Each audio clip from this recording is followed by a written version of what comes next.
Daddy Gang, welcome back to another Sunday session. I am all cozy, even though in Los Angeles, currently just for context, it is about 93 degrees. I'm ready for fall, so I refuse to not pretend like it's Gilmore Girls weather. But if you start to see a little bit of sweat trickle down my face, just know I am in pain, but I'm in pain because I refuse to not lean into the aesthetic of fall, because what the fuck? Sunday morning, Father's calling. Do do do do do do do do.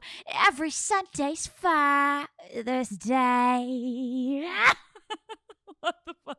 That was pretty good, right? Okay, so I want to talk about something I witnessed the other day that I really couldn't stop thinking about. And so I was on this little weekend getaway with Matt.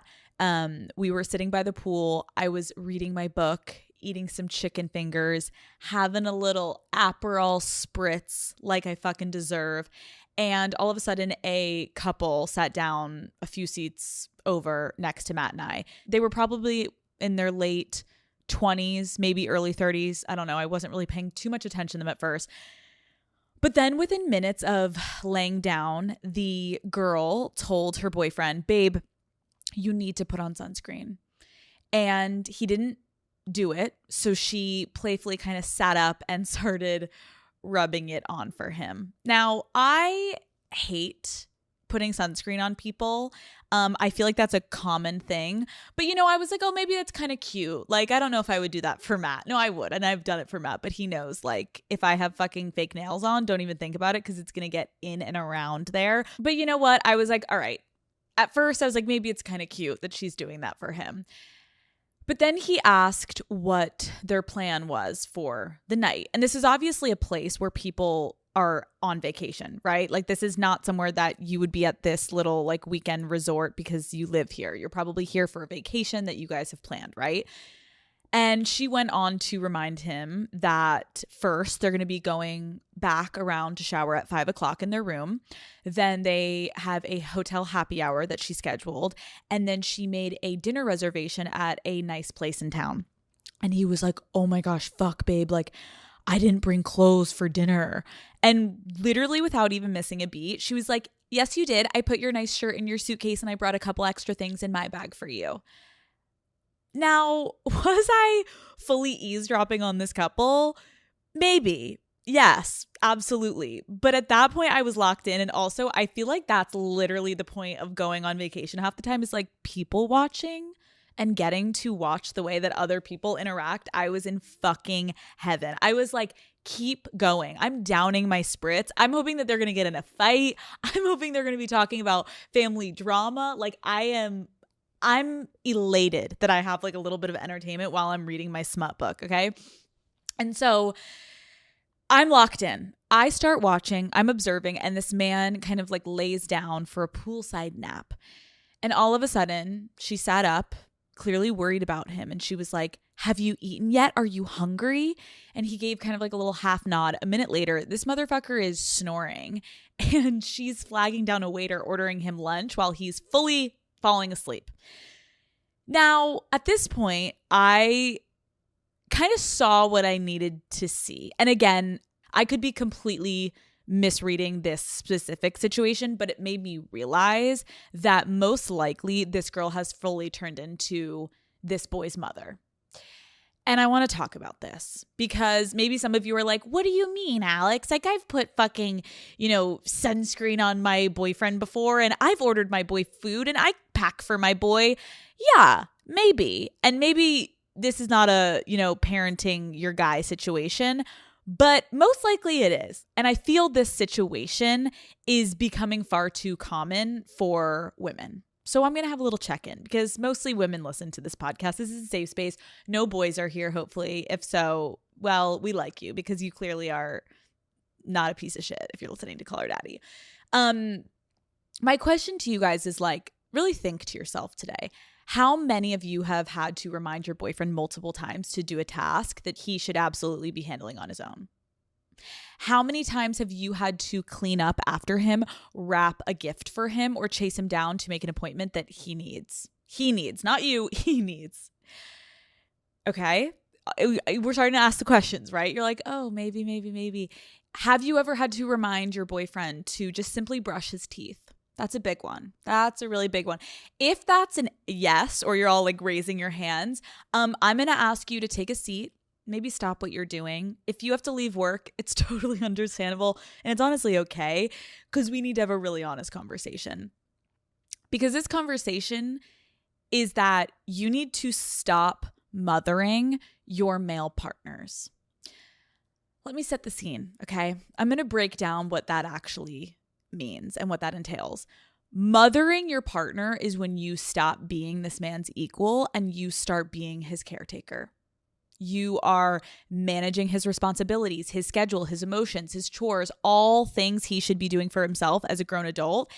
And instead of trusting that he's, got things handled, you're reminding him, correcting him, and basically teaching this man how to live life. And there is this mentality that you kind of start to have where you're like, okay, well, if I don't do it, it won't get done, right? Or maybe it won't get done literally at all. That's a problem, okay? Like this girl at the pool, if she didn't pack this man's shirt, this grown 30-plus-year-old man's shirt for him and slacks and pants and shoes, then he wouldn't have the right clothes to wear to a dinner. Even though he knew he was going on a weekend getaway with his partner, he wasn't going to have an outfit for dinner, right?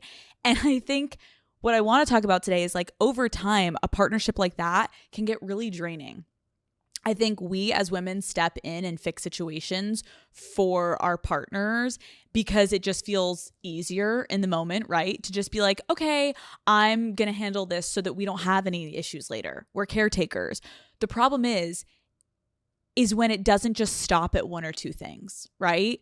It's once you start stepping in and the list gets longer.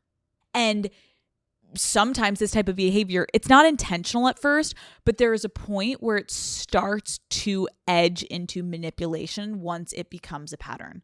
When someone purposefully does something poorly so they never have to do it again, that is weaponized incompetence, Daddy Gang, and it is not okay. Let me give you an example. So your boyfriend and you want to go on a dinner date, and he says to you, can you find a place? Like, you're just so much better at finding great restaurants. It may seem innocent at first and maybe even a compliment because like you're the foodie in the relationship. You've got all the good spots. Totally. In the beginning, it's like, oh, for sure, for sure. But in reality, if it continues to happen and you're like, hey, babe, like I'm super busy with work, or hey, like, can you just pick a place? Like I've picked it all the time and he never does it. Like, let's keep it real. You both have access to the exact same Google, right? At some point, this is just him pushing the responsibilities onto you when he is equally capable of handling it. So weaponized incompetence is something that can continue to grow as the relationship goes on. I feel like I've seen it with people, like maybe he screws up a grocery run and now that becomes your responsibility going forward, right? Because you're just better at it. You're just better at it, babe. Can you just do it? You're just better at it. And maybe he does laundry one day and he shrinks something or he bleaches the entire colored section. And it's like, oh, I guess now this is your job forever, right? And rather than to trust him to handle something because you know there's a good chance that he's going to fuck it up, you just do it yourself. And you just keep doing it yourself and you keep doing it yourself. And now I kind of want to pause here for a second because I'm not saying that every couple has to split everything down the middle at times. That's not realistic. That's not what I'm saying. I get it if actually one of you is grocery shopping more or one of you is whatever. It's like relationships naturally develop a division of labor, and that is totally fine. That's normal. That's healthy. In my marriage, for example, when it comes to chores, Matt usually does most of the dishes. He actually weirdly likes doing the dishes. And you can't pay me to do dishes. Even when I was in college, my friends knew I hated the dishes. So I would be doing the trash or whatever it be. Like, I never have been a dishes girl. I will never be a dishes girl. That is not weaponized incompetence. That is just, I don't like to do something. But guess what? I'm going to also pull my weight then in a different category, right? Matt does the dishes and he takes out the trash, and then I'm the one who usually does the grocery shopping and I make sure we're stocked with all of our like household supplies.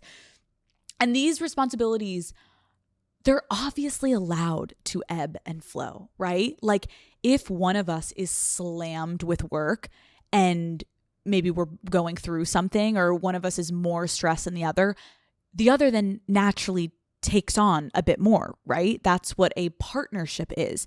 If you're in a healthy relationship, the division of labor feels fair, and neither person feels like they're drowning, and neither person feels like they're getting resentful, right?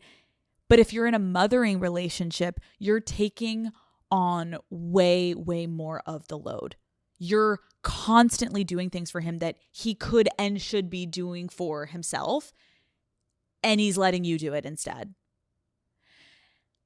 I also think something I was thinking about when I was prepping for this is like, it's no secret that our society praises men for doing the bare minimum. Men doing the bare minimum, it is like, sweetie, you could be the president of the United States, babe. Oh, there he goes.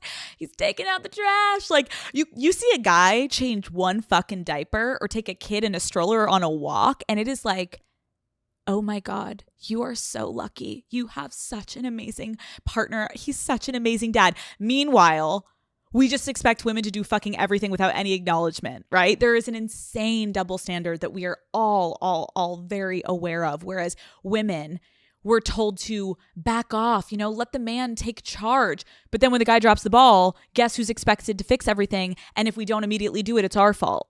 It's never a man's fault. It's always a woman's fault. I love having a vagina. So the point is like, once you've fallen into this pattern of mothering your partner, it can really start to impact your relationship. Maybe you both start to feel resentful towards each other. You may be like, wait, how is he fucking resentful of me? I'm literally the one doing all of it. You're overwhelmed and you blame him, and he feels like you're constantly nagging and pressuring him. But over time, having to mother someone, I want to make sure that you guys keep this in mind. It can easily become the biggest turnoff. You're also hurting yourself in your relationship by enabling this behavior, because think of that. Is there anything less sexy than having a parental dynamic with your partner? Who in the actual fuck would want to rip a guy's clothes off when you know that you're going to be stuck folding them later? You're going to have to do the laundry of those clothes that you just ripped off. And he's going to lay in bed. He's going to play his video games. And you're doing the household chores. Like, what? And I think this dynamic, it goes beyond just physical chores. I know I'm focusing on that, just like, tasks and responsibilities. Those are the easy ones. But there is also an element of emotional labor that comes from being the parent of a relationship. You're the one who has to start the hard conversations. You're the one who has to guide you both through difficult moments. Maybe it's with family or friends or whatever. It's constantly like, what do we do, Jenna? Jenna, what do we do? And it's like, Rick, let's start with put down your fucking Xbox and let's have a mature conversation. It's always on you. You're the one who has to pick things up when he decides it's too much and he shuts down. And that, if there's women listening to this and this is hitting home, listen to me, that can start to become extremely lonely. You feel like you're not in this together because you're taking literally everything on alone and you don't have anyone to lean on. The biggest issue is that you end up honestly settling for a less than equal partner. And you end up feeling drained and burnt out and undervalued. But then you just get into this rhythm, as we do as human beings, and you just get really used to this pattern. And then you kind of almost forget it's happening. And then it becomes normal to you. But please, please, please hear me when I say, as life gets more serious, you get married, you are trying to buy a house, you have kids. Not having a partner you can count on becomes more than exhausting. It becomes a burden. It actually eats away at your mental health. And so if you're sitting here realizing, holy shit, I think this is my relationship. I think I am parenting my partner. I'm mothering this man. Don't panic. I'm like, good luck and goodbye. No, don't worry. Don't panic. I'm your father and we're going to talk about it. So let's talk about what we can do, right? The first step is just noticing it. You got to catch yourself in those little moments when you're sliding into mom mode. Maybe you are cleaning up his side of the bathroom sink and you realize, wait, no, this is his mess and this is his problem. Think about these motherfuckers, you guys. They literally wake up and they go to bed and in their head, they're just like, God, the house looks so clean. Yeah, I wonder why. It's because of you, Bernadette. But like, has fucking Robbie ever cleaned your side? And again, if that's part of your ebb and flow where like you do the bathrooms and he does the fucking garage maintenance, fair. But we're not talking about that. We're talking about when you're literally taking on everything and he's literally deep in Fortnite. He doesn't even know how everything gets cleaned. He doesn't know how he gets food in his stomach. He doesn't know how everything happens, but it just happens. Okay? Eventually you need to start noticing this pattern and you need to think, wait, no, this is his problem. Or you're maybe on the third reminder, right? About his dentist appointment. Stop yourself because it's not your responsibility if that fucking jackass gets a cavity, okay? You need to be like, you know what? It's okay if he misses that dentist appointment, right? Simply just becoming aware of what you're doing in the moment. You're like, oh, I'm about to do, nope, stop. He's a grown fucking adult. Because here's the thing, he somehow lived without you, right? Before you, somehow he got around. Let him figure it out again, right? So first step is noticing it. What you're doing in the moment, that's huge. That's literally half the battle. You can't change a pattern if you don't even recognize you're in it, right? Once you start noticing it though, I think the next step is to actually communicate with your partner, which is somehow the hardest part of it all, right? Like when you get into a pattern with your partner, there is understandably, and I acknowledge this is not a problem I have with Matt, but we obviously have other problems. And when you fall into a pattern with someone, even if it's not romantic, it's so hard to break patterns, right? So communicating is usually the only way through something. But you don't need to come in guns blazing, blaming him, calling him a child. That is just going to make him more defensive and the conversation is going to go nowhere and it's going to cause a fight. So we're not going to do that. We never do that. Instead, you could literally say something like, I have noticed that I am taking on a lot and it's really starting to overwhelm me, Robbie. I need some help. You can be direct, and I also think you should spell out exactly what needs change, right? You could be like, I need help when it comes to the nightly chores. Like, what do you think that you could help with to kind of help take some things off my plate? Or literally you could even say, I'm completely overwhelmed planning our vacation, right? Can we divide up the rest of the things that need to be booked? I'm really swamped and I really need your help on these things. Like, I guess my biggest part of the advice when it comes to the communication is you need to give clear examples of where you need him to step up so there is no confusion. That should be the last time you mother him. Hi, you little fucking dumbass. I'm going to spell this out for you right now. I need you to get your fucking ass up off the couch and help me, okay? But you're not going to say it like that. So communicating, being really, really direct in what you need, and then daddy gang, you have to step back and actually stop doing the tasks for him. If he forgets to RSVP for that friend's birthday, that's on him. If he leaves for work without his computer charger, yeah, he can drive back and get it himself. Like, men are never going to let you stop mothering them on their own. They love this shit. Oh, it's cozy. It's fucking cozy. Ooh, she's mothering me. She's doing everything for me. Damn, I got the best fucking life ever. Why don't you throw in a foot massage while you're at it? Like, this guy has it made. And you're just turning into the fucking Grinch in the corner. And you're like, how did this dynamic get created? You. At some point, you need to take accountability. This is literally happening because you. Why would he stop it? He's literally living at the Ritz. He's living at the Ritzy. And you're just like, God damn it. The only way that they will learn is when you stop cushioning the fall and they have to fall on their fucking face and own the consequences of them being a dumbass and being irresponsible. If he can't figure his shit out, that's your clarity that this dynamic is never going to change. Right? Like, when the consequences of his incompetence start to negatively affect your life, then he is probably not a true partner to you.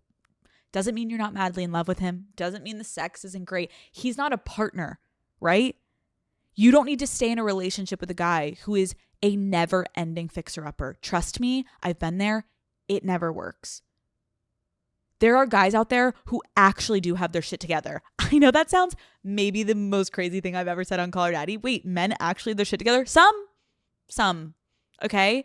And I do actually think that this is something you can start to recognize early on and start to kind of navigate in the early on of the dating phase, right? Like, Does he remember little details about you? Does he handle setting up the next date ever? Is his apartment clean? What about his car? Does he show up on time? Does he cook meals for himself? Like real meals, not a Hot Pocket, okay? Does he have a calendar? That's probably good when you're in your 30s, to have a calendar. Does he know what his credit score is? Do you know what your credit score is? Those little things you can start to pick up on if you can see, oh yeah, he's a full functioning adult, or is he waiting for someone else to come run his life for him? Once you're in a relationship with a guy who can really take care of himself, everything just gets so much easier, you guys. I remember when I met Matt, I was like, what's going on? No, what's going on? You've got your house, you've got a dog, you have a calendar, you communicate with your family, you remember people's birthdays, you send gifts when people have babies, you are on time to things, you're communicating when you're not going to be on time to things. Like what? Bare minimum. It's the bare minimum we expect from men. When you've got a little weenie, we just expect you to breathe and we clap. Why? Literally, meanwhile, women, it's like backflip, upside down, somersault, do the flip. And we're like, nah, you're still not perfect. Guys, literally, we need to start holding men to more accountability and to higher fucking standards because you actually deserve a true partner. You're showing up as a true partner, right? But in a relationship, the honest truth is you're supposed to be good on your own. You're supposed to still be an individual. You can let your partner make mistakes and be there to support them, but you should also trust that they, to a certain extent, can handle their life. You're there to be supportive. You're there for the hard times. You're there for the good times. But if you left tomorrow, like they're going to be fine, right? There is nothing more attractive than knowing the person that you are with can handle their own shit and still show up for you. What a concept, right? I remember something Matt said to me in the early days when we were getting close to engagement was, and I will never forget when he said it, he was like, I think how I knew and know that I want to spend the rest of my life with you is God forbid something ever happens to me. God forbid when we have kids and something happens to me, I know without a doubt that our kids will be more than perfectly fine with you as their mother. I trust you. I respect you. I know you will be a partner that I can rely on, even if I'm not around. And I was like, knock on every piece of wood in this fucking room. Don't ever say that. But it was true. And I felt the same about Matt. I was like, I trust you with my life. When we do have kids, I know you'll still be able to show up for me, but God forbid. I know I can trust that man. And can you say the same? Or are you still wiping his fucking asshole? Right? So let me just tell you, yeah, that's another point. I just realized if you're still wiping his asshole, literally or figuratively, when you have kids, add him. You have one kid? No, you have two, because he's another fucking kid. Like you literally will just take on more mothering, right? And I think another sign to look for, daddy gang, in the early stages is like, what is his relationship with his mother? Because that'll tell you a goddamn lot. If his mother mothers him and you have somehow gotten into the mothering role, this is just a mama's boy through and through. And this is someone that probably is going to really have a hard time changing. So couples therapy, that's the kind of shit, because this is deep rooted since day one. If he doesn't have that relationship with his mom or anyone in his life, then like, yeah, you've just kind of put yourself into the situation and you have the ability to change the pattern, but it's going to be a lot of work. So the point of this little intro here is let's stop mothering these little bitch boys, okay? It's time to go find men who actually put on their own sunscreen, can pack their own damn suitcases, and can actually be a grown-ass adult and show up in a relationship for you and handle their own fucking shit. So daddy gang, that's it for my little TED talk before we get into questions of the week. If you want me to talk about any of this more or have any other questions about this topic, I am happy to answer them. But for now, we're going to take a little trip to France because I want to do a little thing called Questions of the Motherfucking Week. Is gentle and hypoallergenic. So not only do you look good wearing it, but it also feels good on your skin. Plus, it really breathes, which is important because it means I can wear my favorite sweatsuit even in the middle of an LA summer, as you guys see me do every time on this episode. But it's not just sweats. So many of my go-to staples are actually cotton fabrics, like my favorite pair of jeans from college. I will literally never get rid of those. My cozy flannel pajamas that I sleep in every winter, and the vintage corduroy button-up I stole from my dad. Shout out, Dad. Yeah, that's exactly where it went. It's in my closet, honey. Cotton is so versatile, you might not even realize how many of your wardrobe staples it makes up. The best part is how easy cotton is to wash and care for. Daddy gang, we have all been there where you reach into the washing machine and you realize that you have ruined an article of clothing. Those days are behind us. Okay, you can wear cotton in any season, any style, and for any occasion. Learn more about the benefits of cotton products for yourself, your style, and your space at thefabricofourlives.com. Call Her Daddy is brought to you by Visit St. Pete Clearwater. Daddy gang, there's been a lot of buzz about St. Pete Clearwater being basically the perfect destination for a girls' trip, okay? So as your father, I did a little investigating for you. And let me just say, yeah, it's incredible. I'm going to walk you through the perfect day, okay? First things first, you're going to hit the beach naturally. You're going to get a gorgeous tan. You're going to lay out along the 35 miles of white sand beaches, okay? And then you're going to take a little dip in the crystal clear water. Boom. Next, you're going to get lunch. You guys know there is nothing I love more than a delicious, stacked, thick sandwich from a cafe. And luckily, there's tons of affordable cafes to choose from, as well as award-winning restaurants. We love to see it. And finally, you are going to get ready for a fun night out. Whether you are looking to hit the dance floor, catch a vibe, maybe with a cocktail lounge, or even jump on a floating tiki bar tour. Yeah, that sounds like what I would do. St. Petersburg has everything for everyone. So when you are looking for a sunny getaway that's perfect for your friends' getaway, St. Pete Clearwater, Florida is the place. Head to visitspc.com to start planning your trip today. Okay, I tried so hard to lean into my fall aesthetic and I'm sweating. Okay, I think literally my vagina is sweating. So we're gonna take off this wool blanket. Where do I put this? I'll just put it right here. This is fine. Okay, let's answer some questions because you guys need some help. Question 1.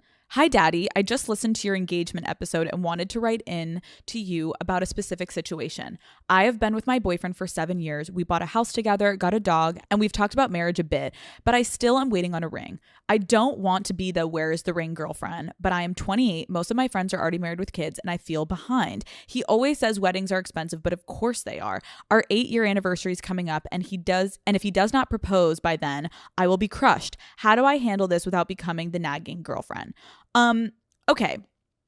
So my first note is like totally fair, right? Totally fair that you're like, okay, this man clearly doesn't have commitment issues. He bought a house with me. We got a dog together. Like these are things that are showing that he is in this relationship.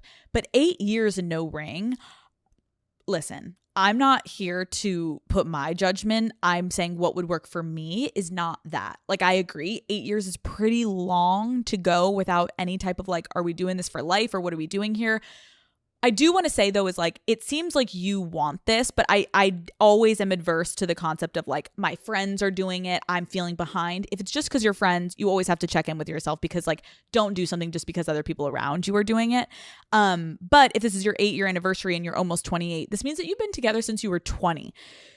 And I feel like when you start a relationship at that young of an age and you stay together, I do kind of see maybe how you could date for longer because you're like, we're in college, then we're getting out of college. Or if you didn't go to college, you're in kind of like this after high school, you meet this person and then you're figuring out your careers. Like you're in this finding yourselves and your careers in your life when you're in your early 20s, right? And so the thought of marriage maybe not is at the forefront. But now I think you guys have probably gotten into a situation where it has been kind of put on the back burner and you need to bring this up. It's so funny how like everything comes down to communication. And I wish I didn't have to say that for every single fucking answer, but that's literally it. Like, you need to talk to him. And I think instead of feeling weird and like icky and being like, okay, I'm gonna drop some hints and I'm gonna look at some rings and leave my phone out while he's like peeking and I'm kind of showing him what ring I want. Babe, just talk to him. This is your partner of 8 years. You trust him. He loves you. You love him. I think you need to say, hey, I wanted to have a check-in because I know we're coming up on our 8-year anniversary. I love you so much. I know that a big conversation when we did have a conversation about marriage was the stress of a wedding is expensive. And I want to have a check-in of like, one, where you're at, just take away wedding and all of the expensive stuff. Where are you at with marriage? Are we still on track? And if he's like, yes, oh, I would marry you tomorrow, then be like, got it. So why don't we sit down and talk about our finances? It is so often, it's like you think it's going to be so unsexy to talk about your finances. It is the most important fucking thing to talk about, one of the most important things to talk about before your next step, right? Before that next step that you take with this person who you're going to, but you bought a house together. I'm assuming you have a kind of a gauge on finances. So if finances are tight, you then need to make a decision and be a supportive partner to be like, I don't need this lavish wedding, or we can wait and we could have a little ceremony. And then one day when we feel a little bit more like we're in a good financial place that we feel about, then we can have a wedding. So I think if you need to address the finances for him, and if it immediately all of his worries go away because you address the finances and you're like, I would help pitch in for the ring, or I am down for you to put more of the money towards the ring. And then if we want to wait for a wedding, whatever it be, you need to compromise with your partner because it's all probably building up on him to, we got to have the wedding. We got to have the ring. I literally am so stressed. I can't even think about this. If you alleviate for that for him, would that make you happy, right? Would you be okay not having maybe some of the things that come with wedding and engagement in order to just get engaged? Is kind of a personal answer. For me, I would be okay with it, but who knows? You may be someone that's like dreamt of this really specific ring and you don't want to compromise on that, but you need to talk to your partner about it. How much money do you guys have in your bank accounts? Have you joined bank accounts yet? I'm assuming no, since you're not married. What does it look like? How much do you have? How much does he have? You got to talk about this shit. It's like hard because I think a lot of times people are like, oh my God, weddings and all this stuff is supposed to be so sexy, and it is. But what the conversations that lead up to engagement and wedding a lot of times aren't so sexy. Hi babe, what's your credit score? Hi babe, what does your 401k look like? Hi babe, do you have like investments? What's your bank account? How much money do you make? What is your yearly take home? What is your annual? All of the stuff you need to know. I'm sorry though, that's stressful, but 8 years, you shouldn't have to keep waiting. You should know.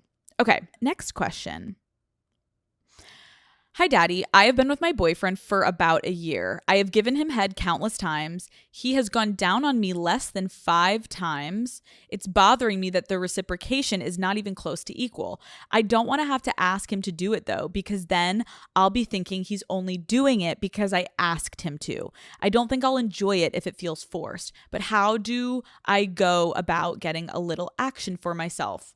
Dude, that is truly one of the worst feelings in the world when you are like, I want to bring something sexual up to my partner, kind of like a note I have for our sex life. And meanwhile, it's going to be so awkward if I ask him for something, because in your head, you're like, oh my God, then he's going to be going down on me and I'm trying to relax, because as we all know, when you're getting fucking eaten out, you need to focus. If anything, put a fucking pillow over your head. You have to close your eyes. You have to get in the zone. You have to focus. Oh, this is starting to feel good. Ooh. And if all of a sudden you open your eyes because you're like, oh my God, he's only doing this because I literally told him that I fucking needed this shit and he's not even enjoying himself. And oh my God, is he looking at my labia and does he not like it down there? And does he not like the taste? And he does not like, you're going to start spiraling. I totally empathize with that concept. So what I think you need to do is reframe when you're asking a partner something sexually. I think you could go to him and be like, babe, I love our sex and I love our sex life. And something that I was thinking about the other day, I don't know why it kind of came up, but I was like, I remember it, like, I know it wasn't recent, but I remember one of the last times that you ate me out, I enjoyed it so much. Like, you're so good at it. I have never really liked it that much before with a different partner. Maybe don't bring up the different partners. That's the toxic still in me. It's still in there, guys. She's still fucking down there. I still want to like, but you know what I mean? I think you can bring it up. Like, I had such a good time. Like, tell him if you orgasmed or not from it, and say, I would love if we could incorporate that a little bit more, because like, I love obviously giving you head, and I would love if like you could go down on me a little bit more because you're so good at it.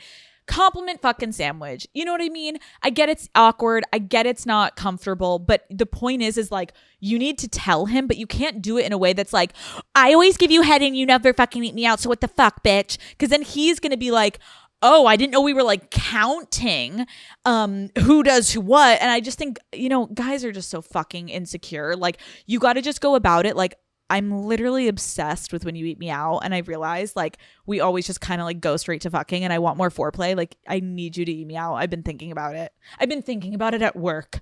I've been thinking about it when I'm in the shower. I need you. And then he'll be like, okay. And then I'll go town. And if he doesn't, then you have a problem, because, well, then he's never going to get his fucking dick sucked. You know, if you can't have any fun, neither can he. Nor should he. Okay, next. Alex, I need advice. My strict religious parents do not approve of my boyfriend. They think he is the reason I have gone astray with sex, drinking, and changing up my look. But the truth is, I have already been in the process of trying new things before I even met him. He treats me well, respects me, and shares my values. The problem is, my parents see him as the enemy and refuse to see the real him. How do I stay with him without completely blowing up my relationship with my family? Damn.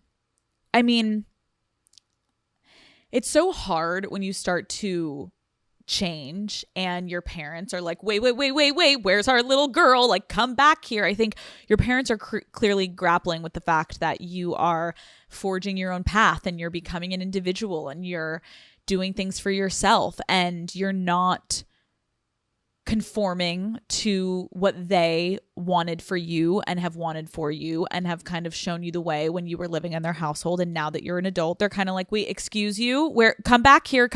And you're like, I actually like it better over here.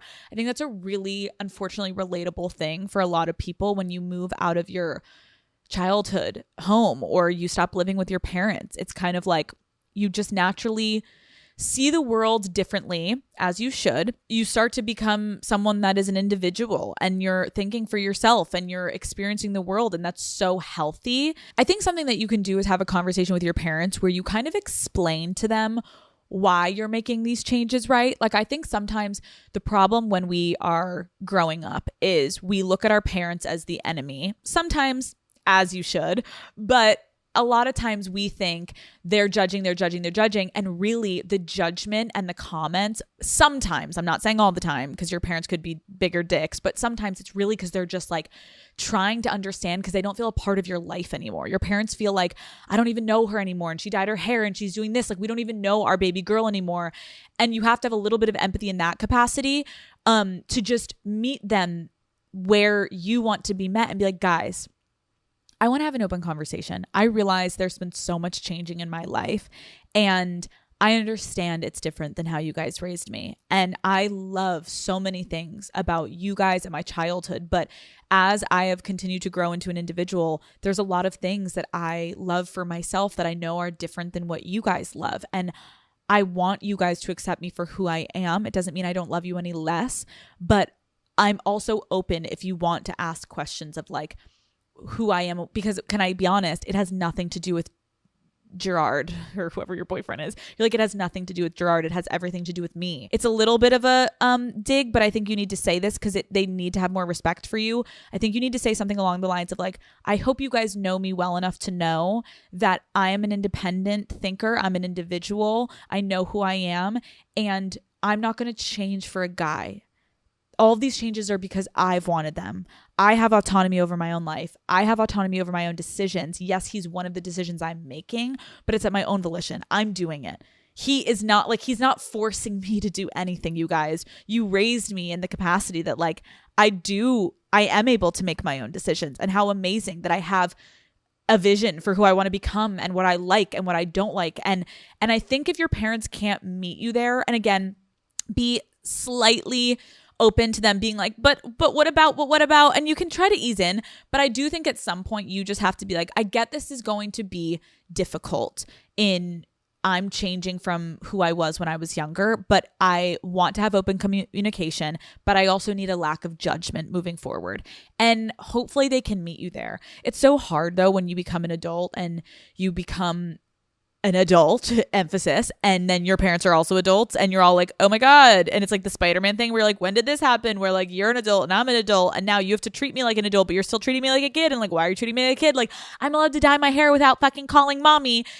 And I think parents have a really hard time with that sometimes. And it's losing the control that really, really is disorienting for them. And now it's being projected onto you, but it's not really your problem. So I think one loving conversation you can ease in, maybe, you know, when you go to family dinners with them, try to include them in the conversations and give more context of why you're doing certain things. But there's only so much you can do with parents at that age. They're going to kind of have to get up to speed and keep up. It's fucking hard. Oh my God, another relationship of 8 years. Here we go. Okay. Hi, Daddy. My boyfriend and I have been together for 8 years. We recently finished school and we're starting our careers. I'm in no rush to get married or have kids, as I feel like my life is just beginning. My boyfriend has a daughter and she is 10. He's a great dad and his days consist of sports and school activities, but lately it feels like we are in two completely different phases. He doesn't plan anything unless it has to do with his daughter, so most of our time together is on his terms. We have disagreements due to me not wanting to be a parent yet, and I constantly feel like I'm making sacrifices for this relationship. The problem has snowballed to the point where he thinks I hate his daughter. Oh God. But in reality, I love her. Help. I am confused on how I should continue this relationship, or should I be with someone in the same phase of life as me? Okay. I mean, I just want to put it out there that like I have never dated someone who has a child. So I'm just speaking from what I think I would do and give advice in this situation, but I do want to just clarify, like, I don't have experience with this. The first thing I would just say to you is, which I think you kind of have this answer, but you need to kind of dig a little deeper before you make your full decision, is, are you ready to be a stepmom? Because this is one of, if not the most important part of this person's life. And his daughter is his priority. And at that age, there's sports and there's, you know, they'll start to have crushes and there's school dances and there's activities and there's all the things. And that is a very all-consuming time, I think, to have a child. And you have to decide if you're ready to integrate that part into your life in a capacity that also is somewhat of a priority. Because the problem is this. I think you can meet people at different life stages and fall in love and have a successful relationship. But if you are kind of like adverse to a life stage that they're at, and it's actually kind of really what you don't want, you really don't want kids right now. You want to be selfish. You want to go for your career, all these things. That is actually conflicting with what he is trying to do. And so I think resentment, unfortunately, is potentially going to build on both ends. He's even getting to the point where he thinks you hate his daughter. You're like, I actually love this young girl, but she's not my kid. And I feel still like a kid. I still have things I want to do. I'm not ready to be there. My worry for you is that it will get nasty in a way that you'll start to feel kind of heavy and bad about yourself, because somehow this is becoming about you hating this young girl who you love, but you're like, I'm just not ready to be a mom. Like, that's obviously, it's not my kid. I love her, but like, I didn't choose to have a child yet, so I'm not there, right? And he's like, but I am there, and I'm a father, and I take this very seriously. And so I think that you have to be honest with yourself that I personally believe, and again, you guys can tell me if I'm wrong, I believe you can't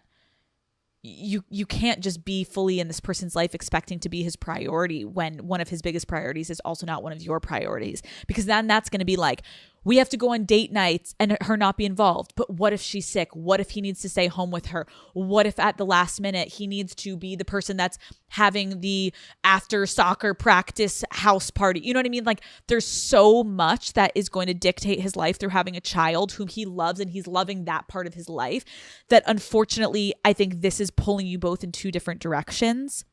I think at the end of the day, do some soul searching. It feels like even what you wrote here, you kind of have your answer. And then I think you need to have an honest conversation with him about like, also just have some closure for yourself of like, I really love you. I love your daughter. I'm not ready for that next phase of life. I feel like I'm at a different place in my life where I'm not ready for the soccer practice and the, you know, kids functions, and I'm just not there. And I also want you to know I don't blame you for being there. That's your life. That's your reality. And I'm just not there yet. And I don't want to pull you away from a huge part in your life. And I also don't want to get to the point where I resent you for feeling like I'm having to develop this part of my life that I don't want and I'm not ready for.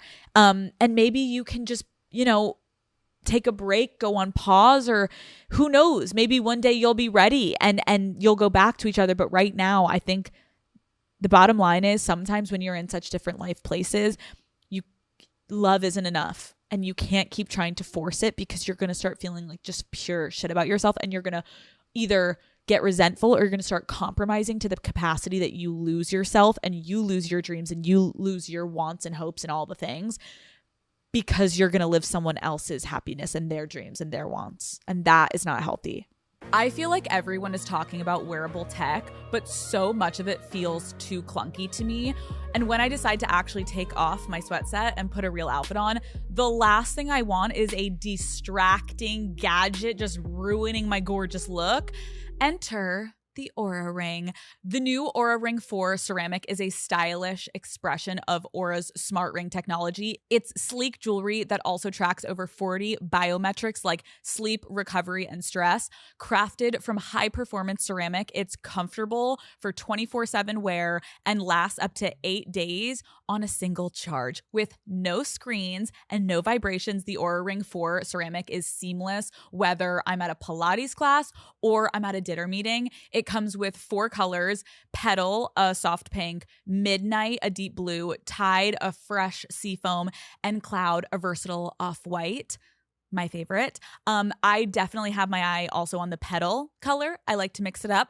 I mean, have you seen Color Daddy? The studio is literally all pink. We love that for me. We love a soft little pink. An Oura Ring has been a game changer for me, I will say. Being able to actually learn about my sleep and stress levels has completely changed the way that I approach my work days, okay? For a while I was avoiding it, and now I'm like, we gotta tackle this head on. There is nothing better than functional wearable tech that actually looks great.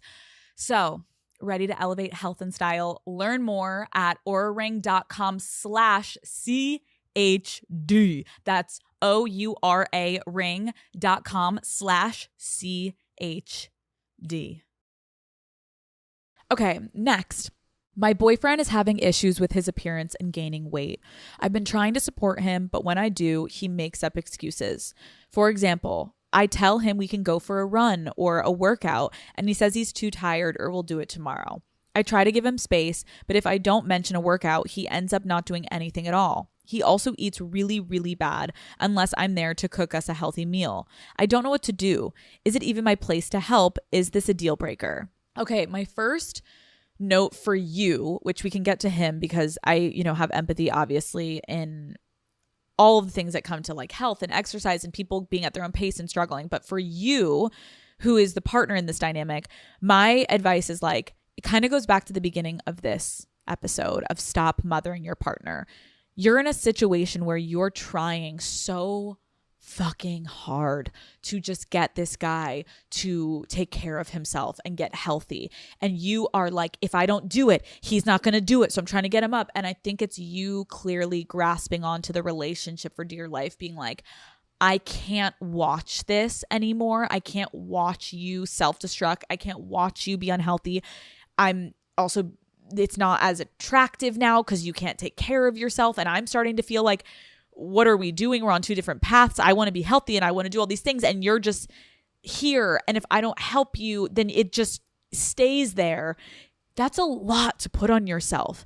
If someone doesn't have the internal motivation to change and to better themselves, you're not going to be able to do it. And if you do, they're going to resent you. They're going to look at you like they're their mother. And you're, the minute you pull away and like, okay, they're going to do it on their own, it's just going to fall back. It's like, you've got to let him figure it out for himself. And I get it. I so get it. You're trying to be supportive and you think that, doing it with him or trying to get him, it's going to make it better. But I'm sure he's also like, I sometimes am happy when she goes out for girl dinner, so I don't have to hear her nagging me to get off the couch. Like, I'm so exhausted of her trying to force me to do something that he clearly is either really, really, really struggling with or doesn't want to do. I think something you could have a conversation about, number one, is sometimes a lot of this has to do with mental health, right? I think there's a lot of times where people can get into these really big slumps. I'm not saying he's depressed, but, you know, having a conversation of checking in, one, just mental health wise, of like, how are you doing? Because I'm assuming he's not feeling great about himself, right? He's aware the partner he's in love with is nagging him every day. And sorry, I'm saying nagging, but it sounds like nagging to him, but it sounds like trying to be positive from your perspective. But like, he probably feels like fucking shit. And maybe something's going on. So my first note would be, ask him how he's doing. You know, I know this, and acknowledge it. I know this has been a struggle. I know that I may also be being annoying, that I'm trying to get you back. It's just because I love you and I want you to be the best version of yourself and I want you to feel good. And I also want you to be healthy so that I'm, you know, able to have a partner that's capable and taking care of themselves. And I can see how I could be coming off as being, you know, nagging you. And I want to check in, like, how are you? Are you okay? What's going on? And just listen to him. Don't interrupt. Don't try to reframe the narrative. Listen to what he's saying. Maybe he's super stressed about finances. Maybe he's stressed about his job. Maybe he's going through something mentally. Maybe he needs, you know, medication, or maybe he needs to switch jobs, or he has a family issue, or he just something, right? Maybe something is fucking going on, but you're not going to know it if it's masked by he's eating like shit and he's sitting on the couch. One, there could be a very, very big reason for that. Or two, now the other option is that's just who he is, right? Has he always been this way? And maybe in the beginning stages, you were just so madly in love that you kind of like didn't notice it, but now you're kind of starting to really look at your future with this person. And it's a big thing. You start to like, I mean, I'm literally like in my 30s, but I'm like, it is a big thing. You're like, I want to be with someone that takes care of themselves. And I'll be honest, in my 20s, I didn't really give a shit. Like, if I was dating a guy that was a club rat or whatever, I'd be like, woo, this is fun. And now I'm like, it's really attractive to me that every single day Matt is getting up and he's working out. It's not like he's every day lifting and bulking and going crazy, but he had told me, he was like, I have made a commitment to myself that I'm going to move my body every single day. And I think Matt's inspired by his grandmother is 101 years old. This Christmas, she'll be 102. And she walked for miles and miles every day, right? And so it's like Matt has this internal motivation within himself that motivates me. I'll be honest. I'm the one that's a little bit like, I'm going to sit on the couch and I'm not going to do anything. And he's like, come on, babe, like get up. And if I say no, he doesn't pressure me, but it's motivating to have a partner that is wanting to take care of themselves. But I could see where it could get to a place where you're like, fuck you. Matt never is pressuring me. Matt knows I want to do things on my own time. He likes to wake up super, like Matt's in the fucking gym at like 5 a.m. I'm like, what the fuck are you doing, you psychopath? I'll go at like 7:30. No, thank you for a 5:30 date next to the fucking elliptical. Like, not interested. So, but it is attractive to have someone that is really health conscious, not to a point where you're like, okay, like eat a fucking chip, like you're only eating fucking kale, like calm down. Again, to each their own. But you have to find what works in your dynamic, right? And so I think you're clearly getting extremely unattracted to the way this person is living, and it's flowing into a capacity that you need something to change. And maybe you think he needs to change, but maybe he doesn't want to. But you gotta have an open conversation about it and see where he's at. But I feel like a lot of times when you do have those type of conversations, when it does relate to this like health stuff, a lot of times it's mental. He's going through something and you're not going to be able to pull him out of it, but you can be there to support him through it. And that is a huge difference. Next one. Hi, Daddy. This summer, my fiance and I found out that we were expecting a baby. We're so thrilled, but my pregnancy has been really hard. I've been so sick that at times I've struggled to care for myself. My fiance has been a great partner to me, making dinner every night, keeping our home clean, all on top of working 6 days a week. I am becoming codependent on him. Every time he leaves for work, I have such intense anxiety and I don't feel better until he returns home. It's gotten to the point where I dread going to bed at night because I know that in the morning he's leaving for the day. I know this isn't healthy and I don't want to and I want to feel independent again. I feel crazy though. Please help. How can I get out of this codependency? Okay. Number 1, I have not been pregnant before. So again, I'm going off of what my friends have shared with me. This is very normal.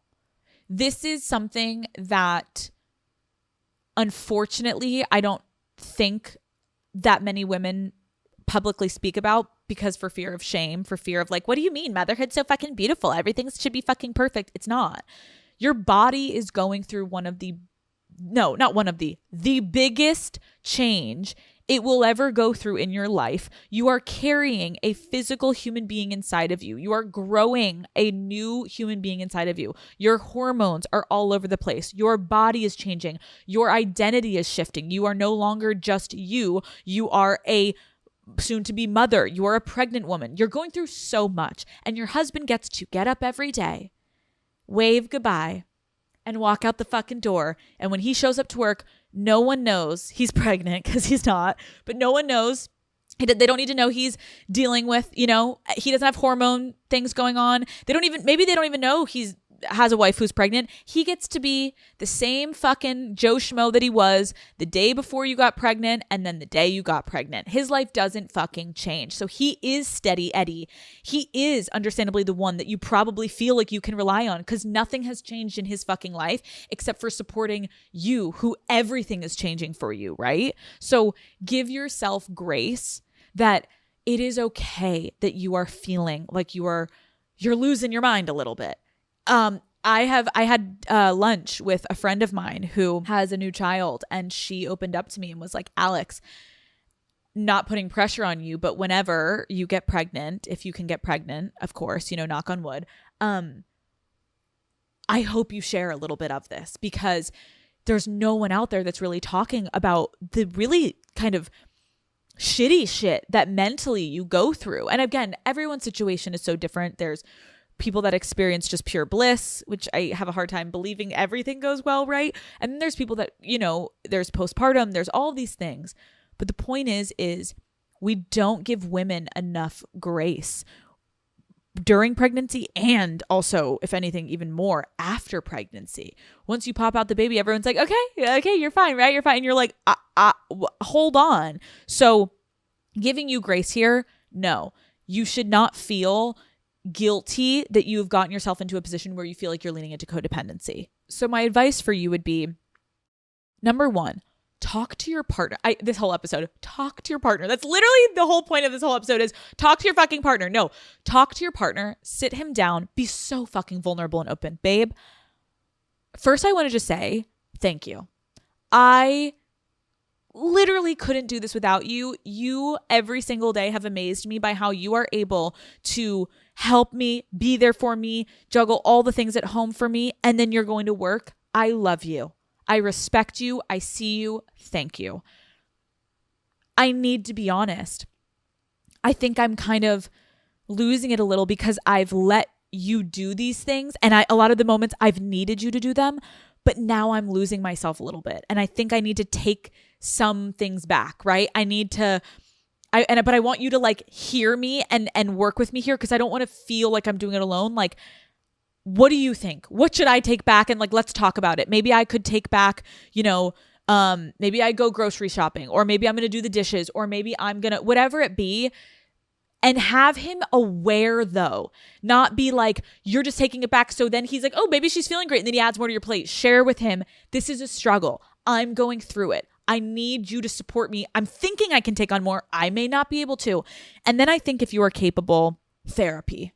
I think no matter what, and no matter as much as our husbands can be there for us during pregnancy, again, I've never been pregnant from what I gather from all my friends who have gone through this. They will never understand. They will never understand. And you need to also build yourself up individually. And that I think will help with the codependent stuff where it's like, you need to get to a place where you're talking to someone maybe twice a week, once a week. You look forward to talking to them. Maybe you're journaling and you're doing something for yourself that doesn't have to do with the baby. You're talking about you. How are we going to get you back on track? And I think sometimes, understandably, like I said earlier, as women, we literally put ourselves last. Take care of husband, take care of it. And although he's doing all the things, you're feeling like you are incapable. Let's get back to making you feel capable, because guess what? In X amount of months, you are about to do the fucking most impressive fucking thing, and you are going to give birth to a human being. You are incredible. Do not forget that. Don't lose that part of yourself. You are capable and you've got this. But open up to your partner and share with him how you've been feeling kind of shitty. And I'm sure he's going to step up for you. He seems like a fucking amazing guy. AKA ladies. Oh, this is a nice little fucking wrap up. Think about what we were just talking about. Think about that. What that woman just is writing in, being like, I'm struggling. My partner's showing up for me. Anyone that has a little bitch boy that you've been mothering, imagine if you want to have kids. Imagine if you want to have kids.